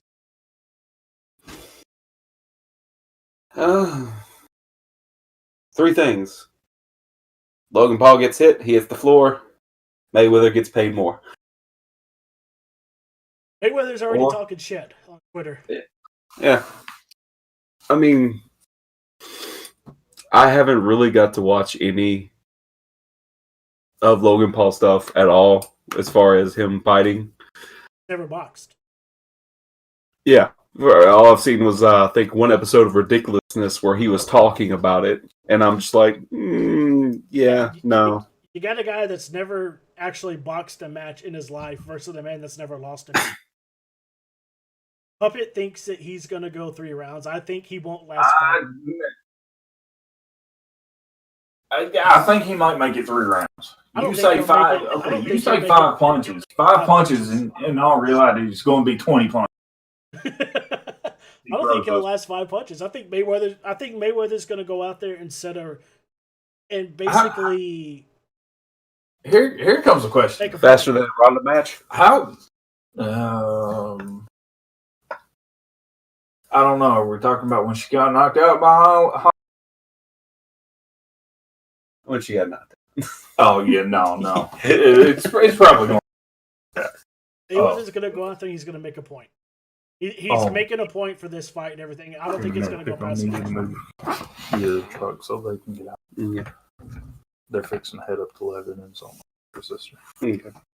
I don't think it's going past it. Which may also mean Little Caesars. Pizza. Yeah, more than likely. So yeah, all right. We're basically just talking about McAfee. How when he came out, he pulled a table out from under the ring for each member of Undisputed, and then got up on the ladder and was directing everybody before he landed his vault through was it? Strong. Strong on the table.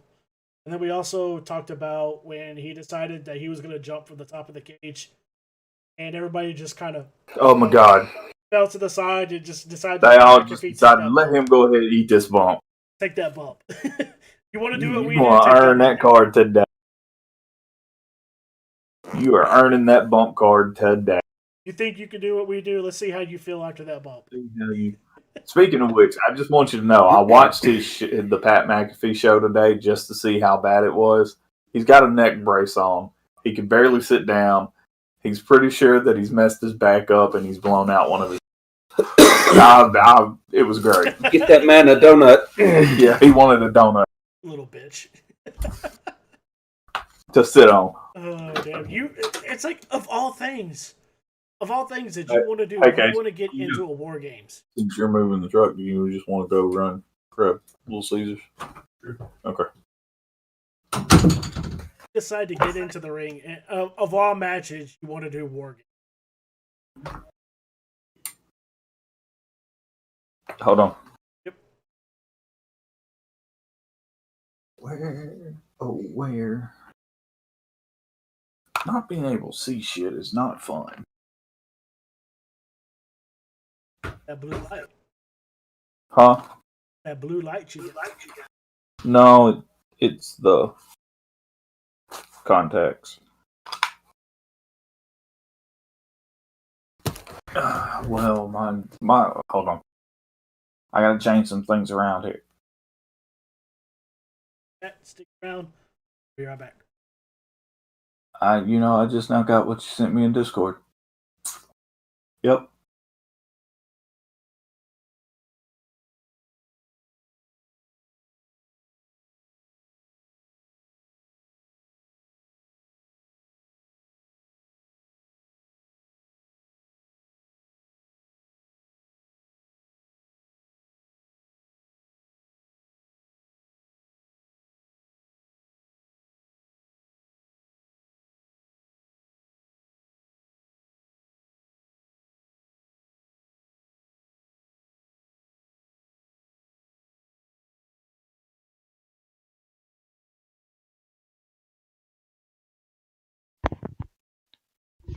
All right.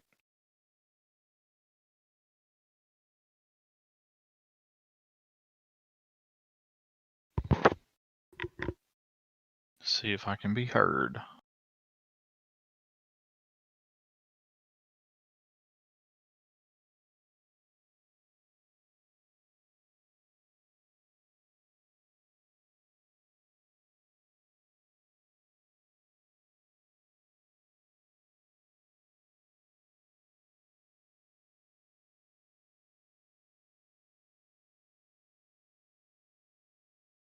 All right, chat. We're back. Up it. Yep. Can you hear me? Yep. There you are. Okay. Yeah. I think one of the another funny moment was when Undisputed Era laid out everybody on McAfee's team, and then that left Undisputed, all four members of Undisputed Era up, and then the stare down between them and McAfee. And as they started to close in on him, he decided to try and climb the cage like he's going to get the fuck out of there. Really, dude? You want to climb the cage and get out and forfeit? No, my favorite was Kyle O'Reilly. Come on, Pat. Come on. Right. You want a piece of Kyle O'Reilly? I'll give you the free shot. Right. And Adam Cole just blasts him. Pow! From behind. Like, I absolutely loved that.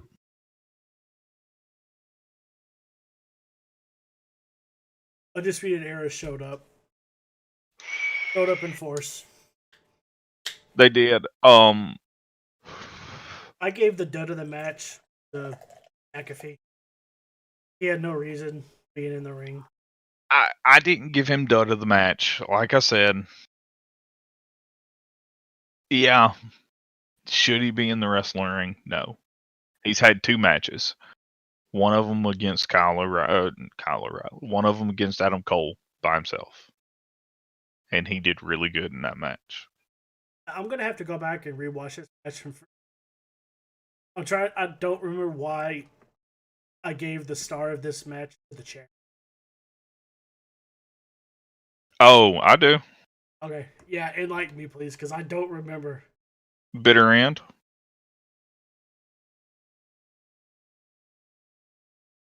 Pete Dunne draping Adam Cole with that bitter end across it.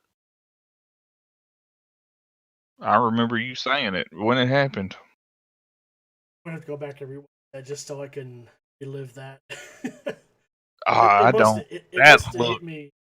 That looked horrendous. Like, okay, Ember Moon's Eclipse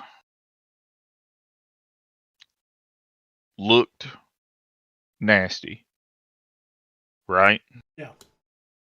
Pete Dunne's bitter end across the top of that chair, Yeah, that's where where he dropped the dude's sternum. Out of the chair. rib sternum on the chair. Yeah, that was the lead.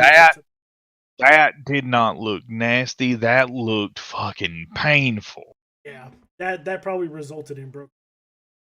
Oh, I'm pretty sure. Like, there's a good chance come Wednesday when NXT airs, Adam Cole's taped up heavily. More likely, yeah. I rated that one a 10. Oh yeah. One of the reactors that I watch on YouTube, he put he went ahead and put his thoughts on the just mainly on the 2 War Games matches. And like he left it open. He said in the comments, "Tell me, which one do you think was better, the women's or the men's?" He said, "Me personally, I can't pick between them. I thought they were both amazing." Yeah. And the comment that I left on his channel or on that video was, the women's match was phenomenal. It had the brutality, the chaos with the weapons, and a good. It was consistent. But in my opinion, the men's was the better of the 2 because of just how smash mouth. And this was War Games, like me watching Dusty, Sting, the Road Warriors, and the Horsemen going at it. Like, this was what War Games was. You know. What it was created for, what it's meant. Yes. When you got a collective of guys that just want to tear each other apart, you give them 2 rings and lock them in a cage and let them do what they need to do. No escape. Can't escape. Who is going to survive War Games? Right. What I like most about War Games, your traditional cage match, if you escape the cage, you win. In this particular one, if you escape the cage, the team is disqualified. Forfeit the match, the other team wins. So there's nowhere to go. So what better way to settle a grudge between 2 different teams and put them in a cage and put that stipulation? And the other thing, and this is something that I really, really liked, the video package for this was showing, it had the Undisputed Era, almost like Reservoir Dogs. Yeah. And it ended with Adam Cole and the rest of the Undisputed Era looking at the camera saying, "You're fixing to see after this match, you will understand why we are the kings of the War Game match." There's been 4 War Games matches men wise in NXT since they've brought it back. In Undisputed Era, all 4 of them have been in all 4 War Games matches. The first year was the 3-man teams where Roderick Strong was paired with Authors of Pain, and then you had Adam Cole, Bobby Fish, Kyle O'Reilly as the Undisputed Era. The next year is when Adam Cole or not Adam Cole, Roderick Strong was now part of the Undisputed Era in War Games again. And then last year you had Undisputed Era in that match too. And this year, again, they are the staple of War Games. And they even said in the interview, you know what? We may not have won them all, but you know what? We survived them all. You've been in all of them. And Yeah, like you were fixing to see why this is called War Games. And it was very. It was, my opinion. It was the better of the two, just because A, it was very reminiscent of the old ones. B, it was in your face. It was, everyone was laying those shots in, the chair shots, the tables. Pete Dunne in the way that he would cage as a weapon. There was cricket bats.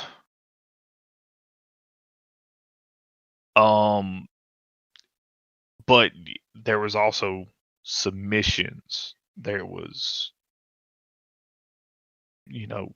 it was carnage and violence personified. Like there's plastic no cricket basket. Those things were bad. yeah, well, yeah, But but wooden one wouldn't bad. cricket bats nonetheless. It's the first time it's been in WWE, so let's give them credit for that. It's a new weapon. But those eight men, 7 of which are wrestlers, one of which plays wrestler. Right. They got in there and they did a good job. I mean, look, Pat McAfee took the Panama Sunrise. He got dumped on his head, and it's not the first time. He got dumped on his head back in 30 when he faced Adam Cole. He also ate several super kicks. He ate another one that night. You were kind of hoping to see a super kick to them. Man, I was really hoping Adam Cole was going to drop back to his PWG days and he was going to fake that super kick to the head and then super kick him in the dick. I was really hoping for that one. I was going to laugh. I was going. But the other thing that I really liked in this match was when Undisputed Era ended up getting Dunn, Larkin, and Birch pinned between the rope and the cage, and they just firing squad, elbow, knee, super kick, elbow, knee, super kick, and they ran on through, like they were running. Listen, they were running a train on those three. There's no sugarcoating that. They ran a train on them. It was like the football team with someone on prom night. They weren't no spit, no nothing. You're going to take this and you're going to like it. That was a highlight. And then it breaks down with everyone hitting like those moves, boom, boom, boom, boom, boom, and ending with Kyle O'Reilly kind of tightrope walking that top rope to deliver that knee with the chair over laid over Lorcan and getting the pin. And this time it was Kyle O'Reilly getting the pin, winning that match for the Undisputed Era, showing, look, it ain't got to be Adam Cole making this pin. Right. It doesn't have to be right. It doesn't have to be Bobby. Kyle is right here. He is still someone to be messed with. He is someone you don't want to mess with. The story draped all through that match was just phenomenal. All in all, it was a good show. Yes. The entire show, I give it a 9 out of 10. I'm gonna be honest. I gave the whole show a 10. 9.5. I gave it a 10 because even in the slow parts, like I guess if you want to get technical, Ciampa and Thatcher. It was a slow match, but I mean, it still wasn't. Oh my god, this is a boring match. Right. It had its high spots and everything. The strap match still held that energy. The triple threat match held that energy level, and it was still there from where the females started it. Right. It started on a Like high note and ended. It maintained. Consistent. Which is not something you can say a lot of, you know. That I gave it a 10. I gave it a 10 out of 10. Now granted, I'm very, very partial to War Games, like I'm very, very partial to Rumble. My favorite WCW pay-per-view was Fall Brawl, where War Games would happen. I was the very first War Games that got brought to NXT. I was so pissed off that the cage didn't have the top on it. Then I watched the match and I'm like, okay. And then the next year they blew it out of the water. And I'm like, okay, it doesn't need the top. Yeah, they kind of they took War Games. Yeah, they tweaked it enough to where it's NXT's War Games. Right, which is something you got to do when you take. Yeah, I can. Holy crap. Okay. All right, so with that, we're going to go ahead and give the go home. Good pay-per-view. Next week, I made a couple changes to the schedule. So next week, we were supposed to do the retro review part 2. I decided to change it up. So next week, instead, we're going to be going over the 4 Horsemen. Okay. Much anticipated. I want to go over that one. And on the 21st, we're going to do our retro review part. Monday after that. And then Diamonds are a girl's best friend, but so are the 4 Horsemen. And then the 28th, we'll do our year-end review. WWE and NXT of wrestling. And then that'd be the last podcast of the year. And then on the first podcast of the year on January 4th, 2021, we're going to be giving our predictions wrestling.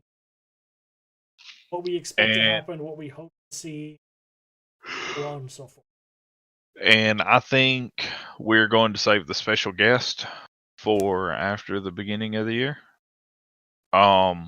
That way we can also kind of get his predictions for wrestling in 2021. And I will go ahead and say who it is as long as I'm cool with it. Cool. He is a Twitch streamer, very, very big part of the wrestling community over on Twitch. He also does have YouTube channel and content. His name is Big Willyisms. And you can catch him at twitch.tv, Big Willyisms. Very energetic guy, very entertaining guy. And Monday through Thursday, he does wrestling related content, whether it's showing on, I think Mondays and Thursdays is Puro or Japanese wrestling.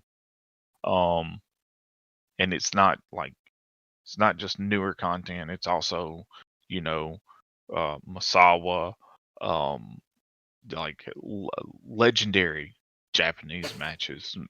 Great Muda, Kenta Kobashi. If you've never seen Japanese wrestling and you want to check it out, he'll break down the history of it. And it's not just the men's Japanese wrestling; it's also Joshi, which is the females, and a lot of Stardom, a lot of stuff of that content on Mondays and Thursdays. Tuesdays he does Impact, and I think he does MLW as well. Tuesdays, I'm not 100% sure. And then he follows up with an interactive Fire Pro Wrestling Federation that he does for his for the people that are there.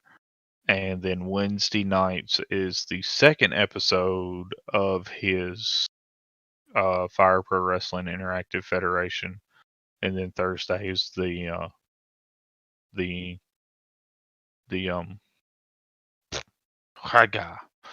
why can't I get words out today? Why are words so hard? Thursdays is the second night of Puro. I believe he calls it the Ministry of Puro. And he also interacts with a lot of wrestlers that are streaming on Twitch, as well as other wrestling content creators on Twitch, like DJ Anzi, who is very big on Lucha Libre as well as Japanese wrestling. Push Play the DJ, who's more American wrestling. But there's a collective of that there. And I'm going to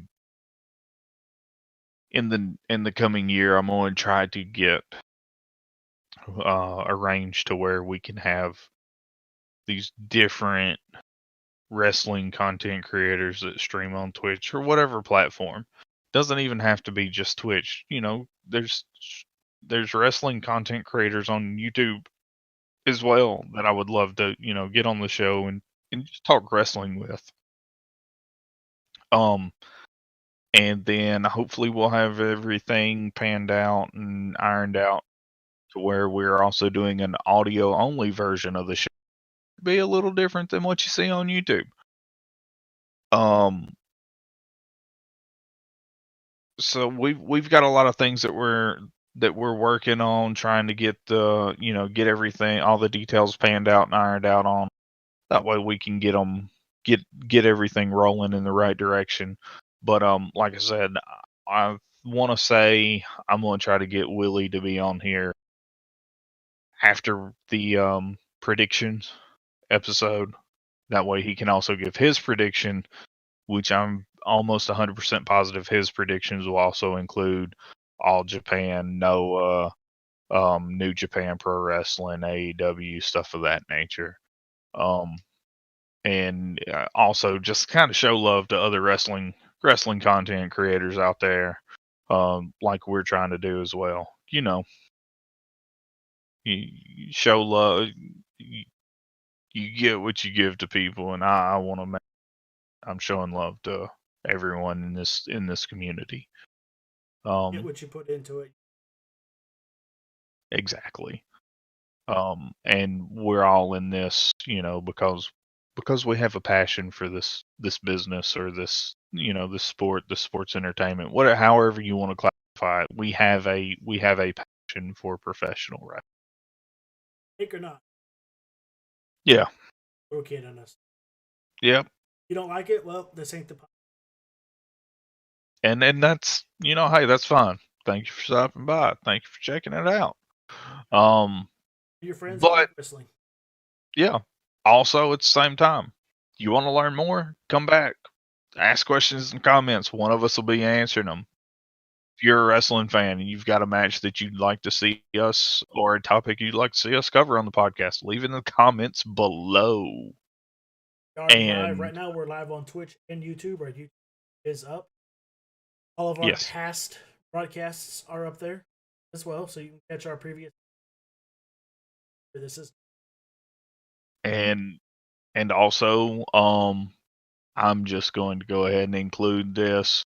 If you're not watching this live, please remember to like, subscribe, turn on the notifications. Hit the little bell. Because they help us. Yeah, the little bell is like, maybe. It's somewhere. It's next to subscribe. So when you hit that subscribe, you hit that bell. I was shockingly close. One thing that I do want to go ahead and mention, one thing that we've discussed trying to work out is we're going to try within the next couple weeks, Fire Pro Wrestling. We're going to try and do our own little stint on Fire Pro where we do commentary. We're going to create singles matches, tag team matches or something, and it's going to be 2 hours of just computer generated matches where we do commentary. Yes. We won't have our faces on there, but you'll hear our voices. commentary, what's going on in the just to Yes, and try it out and see how it goes, and who knows? I'm all for that, and I think it will be very entertaining. Who knows? Maybe one day you'll see us on WWE. I mean, I don't necessarily know that I want to take a commentary spot on that on WWE, Oh god! but I will take a commentary spot on AEW if they ever need someone to fill in for JR when he can't make it in, or hey, I'm available. WWE's a little strict. Yeah, I don't know if I need to be on public TV because I say fuck a lot. Well, I mean, I tend to drop the occasional F-bomb and whatnot. Ladies And gentlemen, the Irish cream. Irish is back. Hold on, let me switch over my mic again. We're actually gonna. Well, yeah, I know, but let me get it switched. Hello. Okay, I'm just now seeing all these messages. 6. Yeah, hold on. Let me change my microphone over here. That way Irish can get his goodbye out. And while he's doing that, again, I am 617. I stream on Twitch. For those on YouTube that want to check me out, I play video games, a couple of other stuff. Most of the time, right now, I'm playing. May stream a little bit of Fortnite here and there. So, I'm burned out on. Tomorrow, I will be streaming WoW. It is first rate is Shadowland, and my guild Chaotic Control will be tackling it. You can catch me twitch.tv/7. I kick it over to this guy to my left in the other cage. All right. Can you still hear me? That's the question first off. All right. I'm Puppet Master 2191. You can find me over on Twitter at twitch.tv/Puppet Master 2191. Kind of simple, kind of self-explanatory, you know. But you can also find both of us here on Sap Wrestling, on YouTube. And like I said, guys, if you're not watching this live, thank you for checking out the video. Remember, like, subscribe, notifications, helps us out, gets us kind of going in the algorithm. Yep, you got a match you want us to watch and review? Comments, we'll take a look at it and feature it. And also, I would like to thank one of my friends since college, Irish. Yes, it's not his real name, but you know, You've said it multiple times. You know, yeah, I may have slipped up and said it a few times. I'm not 100% sure. I'm not all here right now. The Irish cream. There's listen. There's a lot of there's a lot of Tony Storm's ass that's just flooding into my Discord right now, so I'm discombobulated. 10 out of 10 for that show, just for Tony Storm's. But right. Chat, we'll catch y'all next Monday again for the 4 Horsemen review. Peace. Peace.